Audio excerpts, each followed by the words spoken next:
Hello students, welcome back again in the class. तो last वाली video से हम फॉरेस्ट एंड वाइल्ड लाइफ के बारे में स्टडी करते आ रहे हैं कि what is the forest and what are the significant effect of the forest.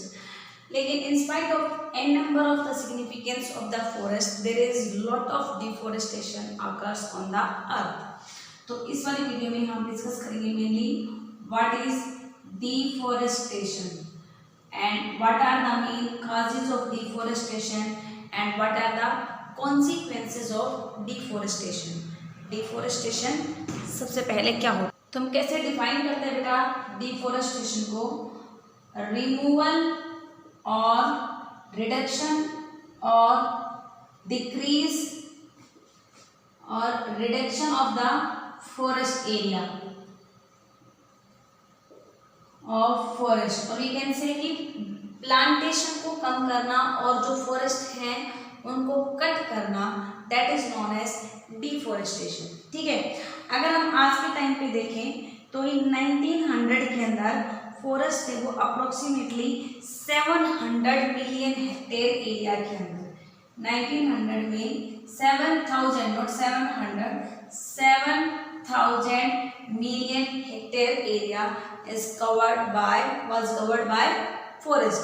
उस टाइम पे इतना सारा एरिया था जो फॉरेस्ट से कवर्ड था, लेकिन यही 1985 के अंदर विद इन 5 ईयर इतना ज़्यादा डिफॉरेस्टेशन हो गया कि ये जो एरिया था ये 7000 से डिक्रीज करके कितना हो गया 2890 मिलियन हेक्टेयर एरिया। सोच के देखो कि कितना ज़्यादा डिफॉरेस्टेशन हो गया, कितना सारी अमाउंट डिक्रीज कर, और 2000 के अंदर यही डिक्रीज कर गया। फाइनली कितना एरिया बच गया बेटा, ये 280 से भी डाउन करके 2400 मिलियन हेक्टेयर एरिया डिक्रीज कर गया। तो देखो विद इन 100 ईयर्स में कितनी सारी अमाउंट हम देखें कि फॉरेस्ट की खत्म हो गई थी, डिफॉरेस्टेशन हो गया था।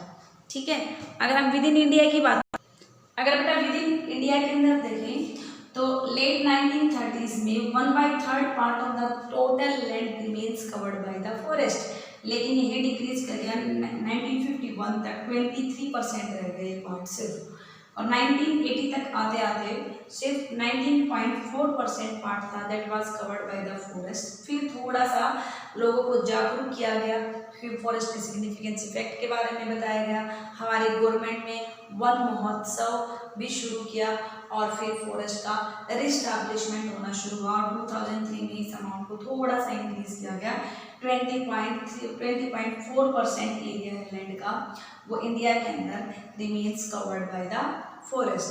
अब रीजंस आते हैं कि फॉरेस्ट के इतना सारे अमाउंट में डिक्रीज होने के क्या क्या रीजन है। कुछ एक रीजंस तो आर्टिफिशियल है, मैनमेड है, और कुछ रीजंस नेचुरल भी हैं। जैसे कि हम फॉरेस्ट फायर की बात करते हैं, अभी आप रिसेंटली आपने अभी भी देखा होगा कि कितनी ज़्यादा अमाउंट में फॉरेस्ट फायर हुई है, जिसकी वजह से कैलिफोर्निया के अंदर इतना सारे अमाउंट में प्लांट्स की डिक्रीजमेंट हो गई है। तो फॉरेस्ट फायर है that can be natural and that can be manmade. Maximum time पे फॉरेस्ट फायर नेचुरली होती है जो हर साल बहुत सारी अमाउंट में फॉरेस्ट को डिक्रीज कर रही है। एक आता है बेटा झूम कल्टीवेशन, और जिसको हम शिफ्टिंग कल्टीवेशन भी कहते हैं। शिफ्टिंग कल्टीवेशन में क्या होता है कि आज यहाँ पे एग्रीकल्चर हो रही, कल इस वाले जगह को छोड़ के किसी दूसरे एरिया में चले जाएंगे लोग, वहाँ के फॉरेस्ट को ख़त्म करेंगे, वहाँ पे उस वाले फॉरेस्ट लैंड को एग्रीकल्चर लैंड में कन्वर्ट करेंगे और फिर वहाँ पे एग्रीकल्चर करना शुरू कर देते हैं।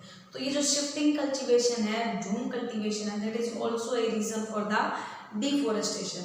एक क्या होता है कि डैम कंस्ट्रक्ट किए जाते हैं, रिजर्वोयर कंस्ट्रक्ट किए जाते हैं, हाईवेज कंस्ट्रक्ट हो रहे हैं, इन सब रीजन की वजह से भी बहुत सारी अमाउंट के अंदर क्या हो रहा है, फॉरेस्ट है वो डिक्रीज करता जा रहा है डे बाय डे।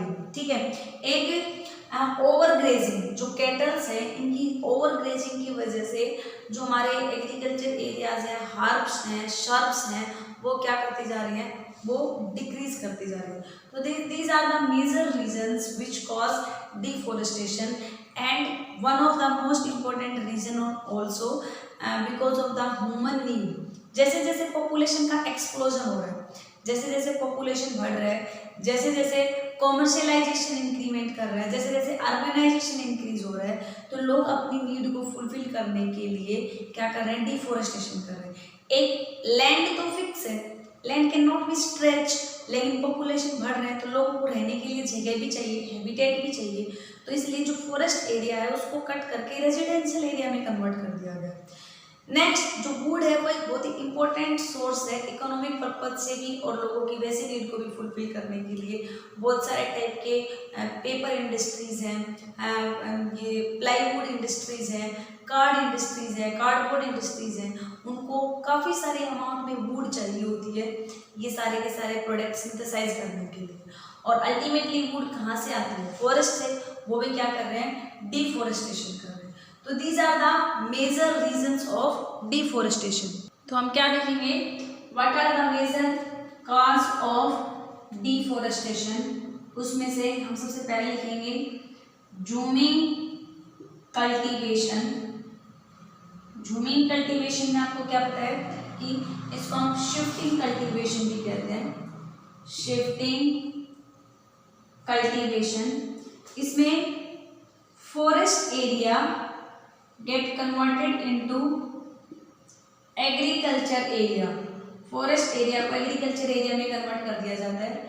आज यहाँ पे हो रहा है तो कल किसी दूसरी जगह पे होता है। This is also a reason of the deforestation. Second आता है बेटा forest fire. A forest fire can be natural and forest fire can be man-made, but in both the cases it destroy large number of the forest per year. ठीक है, next है increasing demand of wood। जैसे जैसे industrialisation increase करता जा रहा है और पॉपुलेशन इंक्रीज करती जा रही है तो वुड की डिमांड इंक्रीज करती जा रही है due to industrialisation and population explosion. और पॉपुलेशन के एक्सप्लोजन के कारण demand of wood increases, demand of wood increases and ultimately wood की डिमांड इंक्रीज हुई, दैट मीन्स की फॉरेस्ट की कटिंग हुई।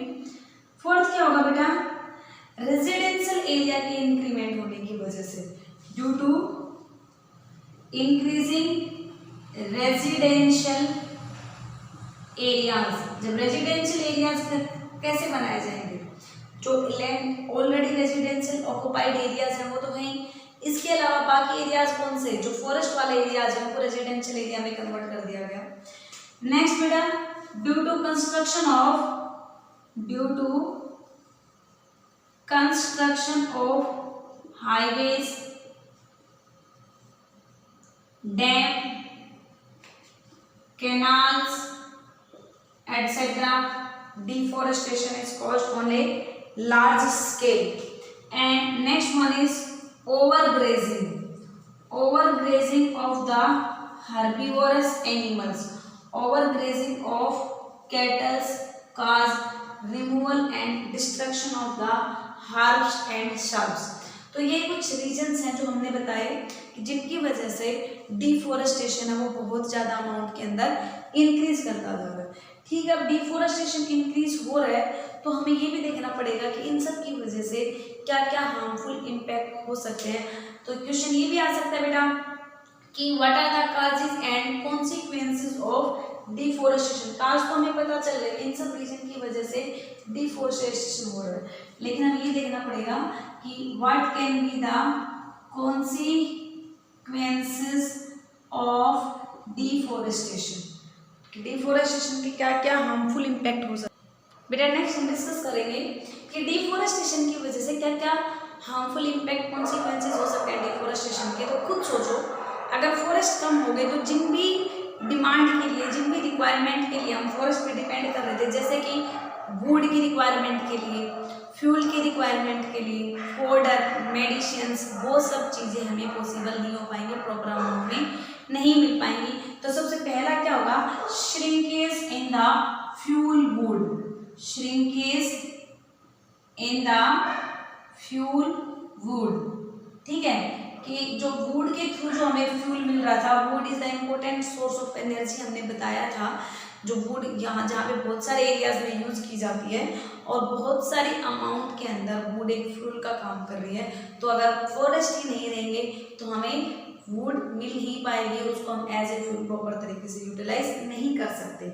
सेकेंड इंपॉर्टेंट इम्पैक्ट पड़ेगा हमारे क्लाइमेट के ऊपर। हमारा क्लाइमेट है वो चेंज कर जाएगा। क्लाइमेट किस तरीके से चेंज करेगा, सोचो, अगर फॉरेस्ट का लेवल कम है, अगर प्लांट्स का लेवल डिक्रीज कर गया तो हमारे एटमॉस्फेयर के अंदर कार्बन डाइऑक्साइड का लेवल इंक्रीज करना शुरू कर जाता है, और कार्बन डाइऑक्साइड का लेवल अगर इंक्रीज कर रहा है तो ग्लोबल वार्मिंग ज़्यादा होगी।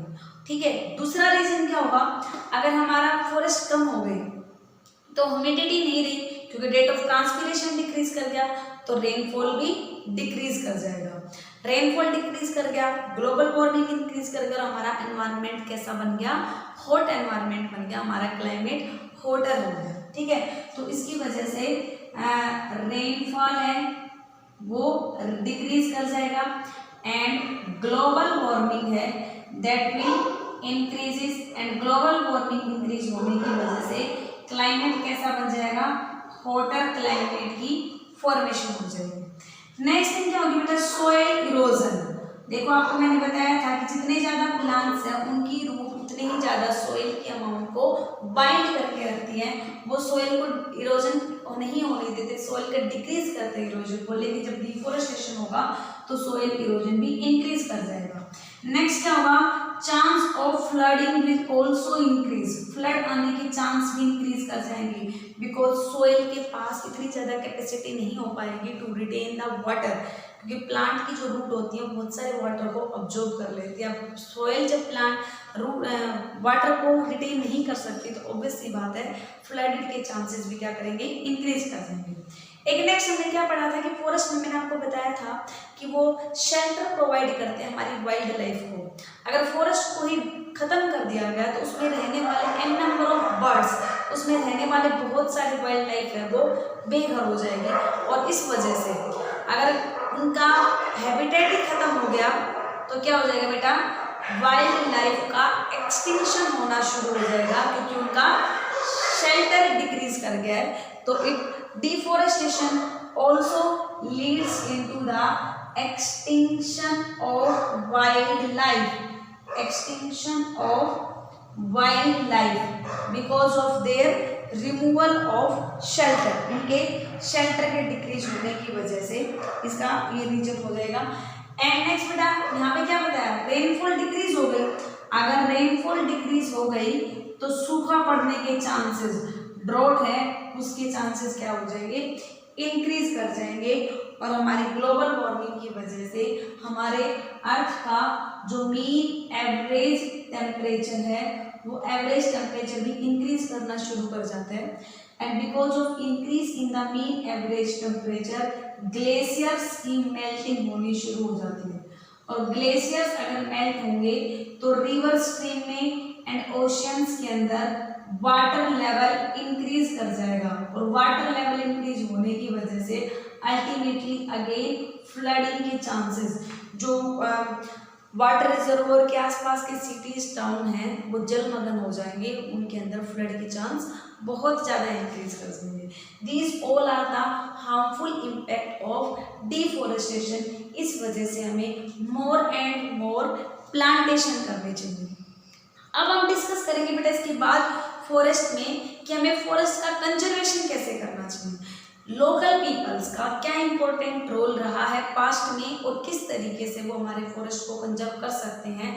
तो इसमें हम बिश्नोई मूवमेंट, चिपको मूवमेंट, अपीको मूवमेंट, इसके बारे में ज्वाइंट फॉरेस्ट मैनेजमेंट, इनके बारे में और स्टडी करेंगे।